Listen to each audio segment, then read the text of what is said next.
Hi, everyone. Well, I am very excited to lead this discussion today as changes to the alternative minimum tax, the AMT rates and rules are scheduled to take effect on January 1st, 2024. For the first time, AMT will apply to charitable donations, especially from high income individuals, which is very worrying for charities and for donors alike. I am joined today by Hendry, founding partner of the accounting firm Hendry Warren, and former Hart Institute board chair Paul Labarge, founding partner of Labarge Weinstein law firm with a concentration on taxation, mergers, and acquisitions. Actually, both of you are incredibly well versed. Your backgrounds are very impressive and extensive, and I know that you know this topic inside and out. So we hope your information, our discussion today, will help our donors navigate some of the information and some of the changes that I don't know if maybe everyone is aware of. So great to have you guys here. And to start everything off, we're just going to kind of get right into it. Ian, what is this AMT and why? I'm figuring this out. Should donors be concerned and worried about it? Well, Leanne, there's two parts to that question. First of all, what is AMT? And then the second part is why should donors and why should charities be concerned about the changes that are proposed to AMT? So, to start off with, AMT, alternate minimum tax, is a lurking parallel tax calculation that really, if you were to ask 100 people on Bank Street, what is AMT? The only people that would know about it are tax professionals and taxpayers who've been hurt by AMT. And AMT has been around for about 35 years, and it involves a calculation which runs behind the scenes when we file our individual tax returns. And it's been designed, its policy implication is it's designed to provide a system whereby a certain minimum amount of tax is paid by every taxpayer in each taxation year, those taxpayers being individuals and trusts. And when the system was designed, there was a thought given to, well, perhaps in a particular year, if AMT applies to someone, there should be a relief mechanism that would allow them to recover that AMT over the succeeding 7 years. But as Paul and I would have seen in many occasions, that isn't always the case. So AMT is this parallel tax system designed to make sure that everybody pays some tax. That when I say everybody, individuals and trusts pay some tax in a given year. So the second part of your question was why do we need to be concerned about that? And as charities, and Paul and I have a lot of involvement with charities, those charities are going to find a situation where legacy donors making larger gifts, are going to face more complexity in determining whether and when they should be making gifts. And whenever uncertainty and complexity is added to the equation, donors are going to pause in some circumstances. And from what I've read, charities are experiencing a decline in the number of people making donations, but those fewer donors are making bigger gifts. And these AMT changes are going to be focused or targeted on those individuals who are making these larger gifts. So charities should be concerned because their pool of donors may shrink as a result. And individual donors should be concerned because they may find themselves um, following through on a gift that they've perhaps made in a pledge they've made in past years that will now be different, treated differently, and subject them to taxation. And it may also discourage new legacy donors from making contributions of charitable gifts to charities. And the anomaly of all of this is that some individuals making large gifts may find that their timing of when they make their gift will change. And the pattern by how they will make those gifts may also change. So all of it boils down to individuals who are considering these gifts and the charities that they work with need to spend more time with their professional advisors to see what the impact in their specific case might be. Usually, and I have an opportunity to speak with donors, and while at some point there is a tax benefit to giving, usually there's a philanthropic, there's a loving, there's a passion, there's a motivation for wanting to give. And so usually there's it becomes like a win-win for individuals, that they're able to use some of their charitable donations in one capacity, a charity is able to benefit in another capacity. Don't you find it's just almost like a knife to the gut, in that you're taking away this opportunity from people, or you're making it more expensive, or it's, or the charities aren't getting as much because gifts just can't be made at the same capacity. That's absolutely the case, and the history of these public security donations was encouraged by the Department of Finance a number of years ago. They tested the waters and said, "Well, we're going to have a temporary provision that will allow legacy donors to, or anyone for that matter, to make gifts of publicly traded securities." And the take up was so dramatic, and the charities benefited to such a great extent that it was implemented as a more permanent mechanism in the tax system. So now, when we get a situation where this alternate universe of taxation is going to work at odds with that policy, it is frustrating to see that something which has been working quite well is they're doing a 180 to a degree. Okay, so what are some of the strategies right now? Well, we'll stick with you, Ian, for just another second. So, is there things that we could be doing? What are some of the recommendations for you that donors should consider? So donors will need to meet with their advisors, in my view, prior to January 1st, 2024, and take a look at what their income pattern will be for this year and for next year, and have an analysis done to see if they are planning to make a legacy gift, a large gift, whether that's going to make more sense in 2023 versus 2024. For some donors, 2023 will be the year that they should be making the gifts. For other donors, 2024 may produce a better result. So that really needs some professional input. So timing of when the donation is made is an important thing to think about. The second element is many of your legacy donors will be considering making gifts over a period of a number of years. And in that context, if they do break up a large gift over, say, a 5-year period of time, the risk that alternate minimum tax will apply to them will go down for most people. So you may be in a situation where gifts that would normally be made in a lump sum perhaps will be spread out over a period of 4 or 5 years to avoid the incidence of AMT. So you're looking at it, you're looking at the numbers as an accountant, right? There's the way of looking at the numbers. And then, Paul, I know that you look at it from a different perspective, coming at it from the legal perspective, but also you've been able to talk with many of your clients. There are foundations, there are different ways in which to structure certain things and certain gifts. Do you want to kind of jump in here? Because I know that this is something you're quite passionate about it, and you like to sometimes think outside of the box a little bit too. Well, thanks, Leanne. And I think, Ian hit the nail on the head.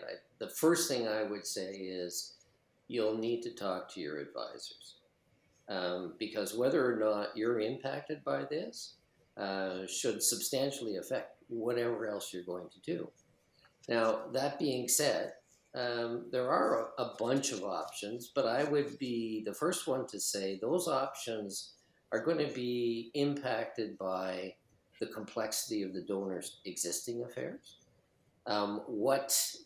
how large a donation they want to make, what the source is of their own income, because depending upon where it comes from, it may have a very different impact. It'll also depend quite substantially on their age, because, to be sort of cold-blooded about it, if you're 85, you ain't necessarily going to have 7 years of income to do the recovery of the AMT. Man proposes, God disposes kind of thing, right?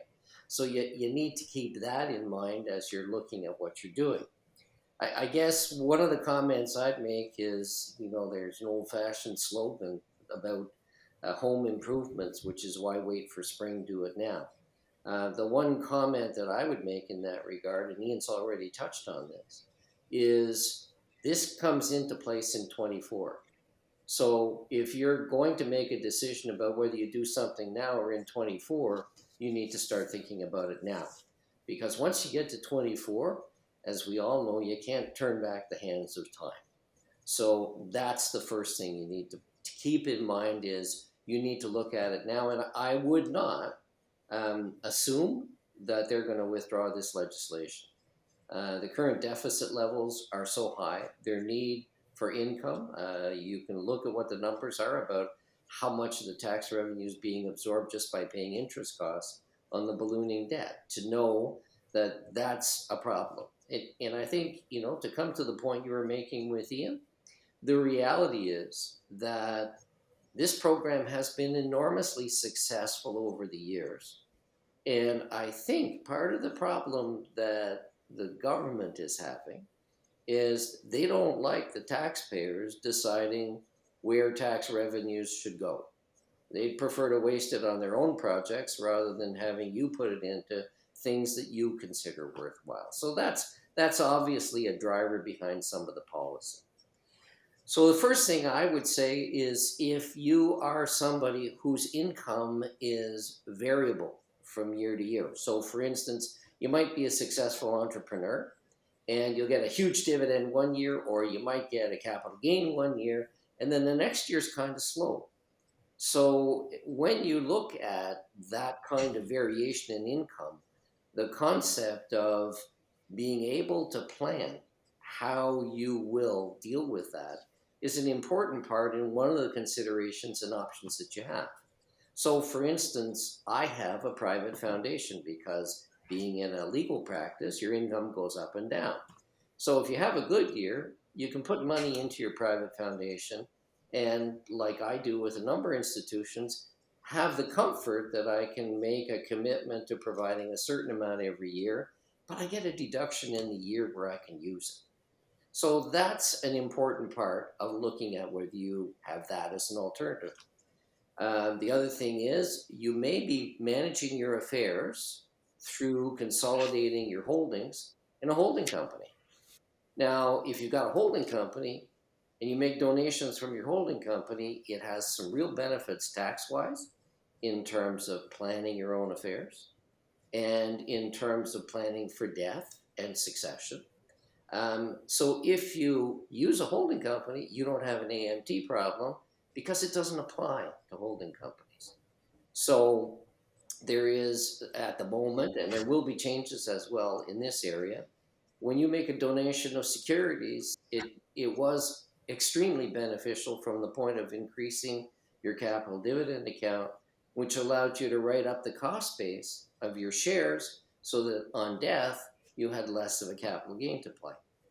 The other comment I guess I would make about private foundations is that it gives you an opportunity to start integrating your family members into the whole question of charitable giving.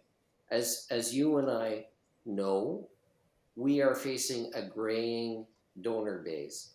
The levels of philanthropy, and you can see it in all the studies, are declining. People will do GoFundMe, but they'll do less by way of contributions and large contributions to institutions. So you're looking at a group of people whose pattern of giving is probably still the same, but now the cost of that giving is likely to go up. I guess the other thing that I look at is if you're going to use a private foundation, you might say, geez, that's a lot of work, right? Well, the good news is that there are options which give you exactly the same kind of flexibility. So as an example, the community foundations, like the Ottawa Community Foundation, would be happy to create a donor-directed fund. And they'll do all the administration and the caretaking, and they'll come to you once a year and say, so what would you like us to use this fund for? And you stipulate it in the original donor agreement. You get your deduction up front. You still have that ability to phase it out over a number of years. I can also say that, to my knowledge, every one of the brokerage firms has a similar kind of structure. And what you'd want to look at in that case is how complex is it? What kind of control do you have over the funds? And most importantly, because I know it's one of my guiding principles, what's it costing me to do it? So you have to look at those elements and seeing how the convenience impacts the cost. It's like a lot of things in life, right? Um, I think you also need to look at and consider what the impact would be if you're at a certain age, if you make a bequest in your will.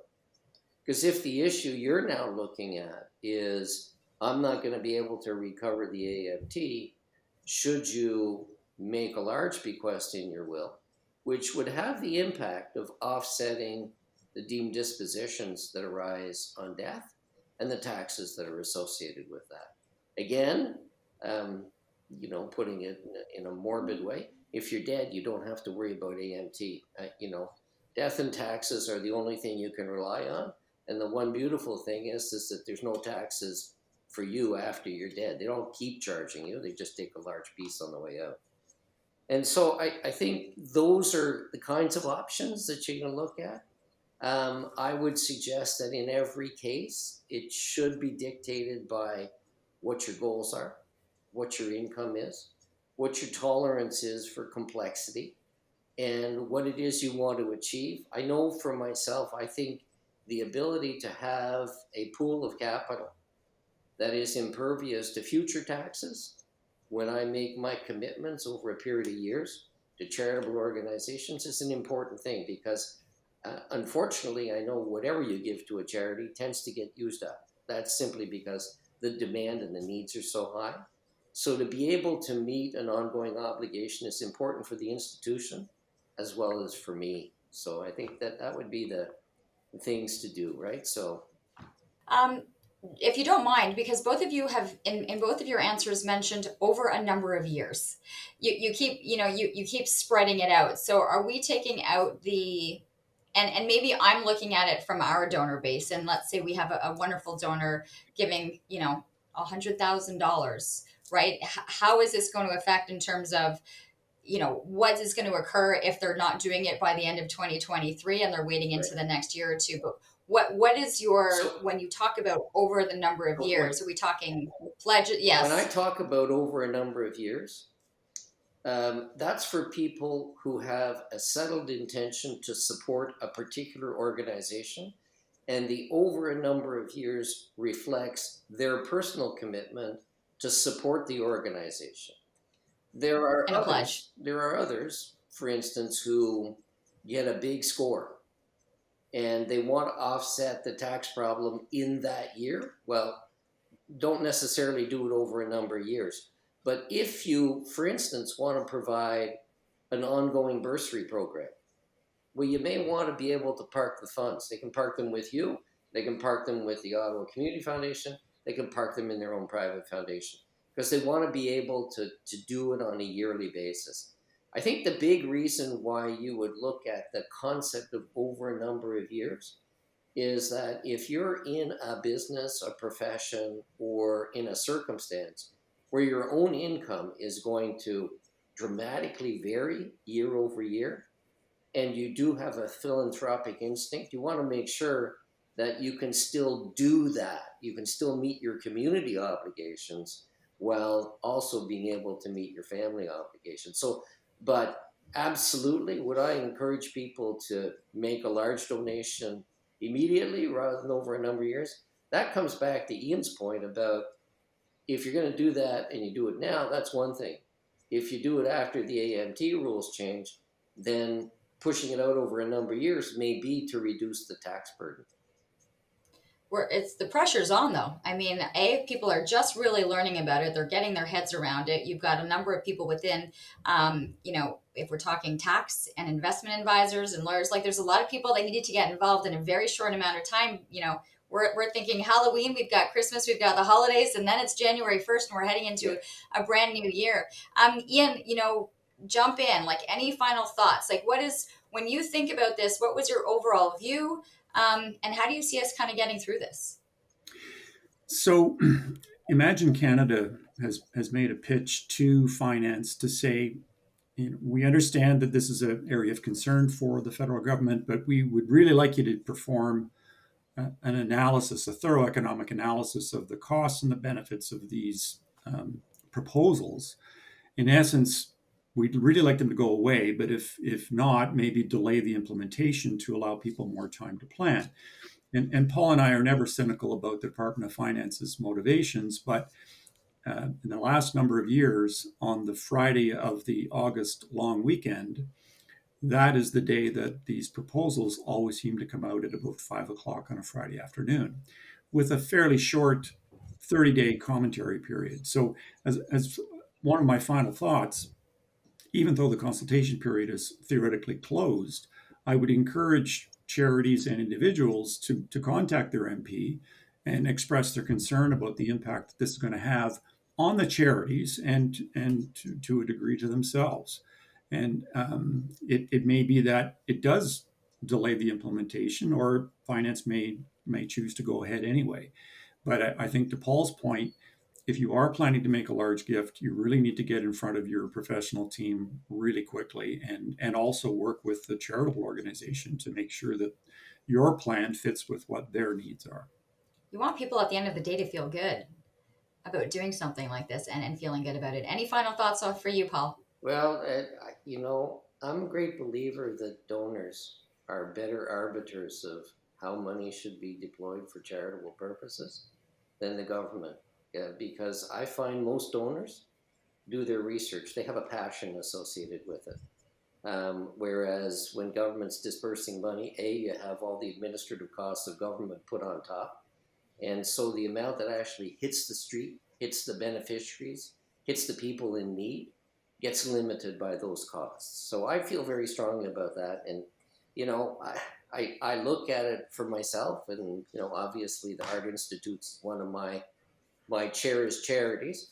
But it's there not just because of what it does, but how it does it. And the cost of that charitable activity compared to what ends up on activities that are for the benefit of the community. So I would look at it and say, first, if you are philanthropically inclined, follow your heart and make the donations, because it's better for you to do it than for the institution to have to go with a begging bowl to government to try and get some of it back. I would also say, I come back to, why wait for spring? Do it now. That is one of the major avoidance alternatives for dealing with the AMT. And then the next one I would say is consider whatever plan you're going to use, that you want to be the one to decide how it gets used. And also you want to have control of it. So that's why I look at these other mechanisms. That's what guides my theories and in terms of how I manage my own affairs. And it's the same advice I would give my clients. And I think that's the driver you have to consider. Need, utility, achievement of those objectives, and control. I appreciate your guidance and your expertise on this. The thing right now is the time crunch. If you're going to be making these decisions, now is the time to be able to consider it. And as both of you had stated right off of your opening statements, is that you need to actually be able to consult and ask the questions with people who are in the know and be able to make the best decisions for you and your family. Gentlemen, I really appreciate your time today. This will be posted to the Heart Institute Foundation's website. We know a lot of people have been asking these questions, and hopefully we've been able to guide you in a direction to at least be able to have you informed of the changes that are coming. Although, as Ian mentioned, we're still fighting it with the proposal and the possibility that we might not see these changes. Thank you so much, gentlemen. Really appreciate your time. Okay. Thank you. Thank you.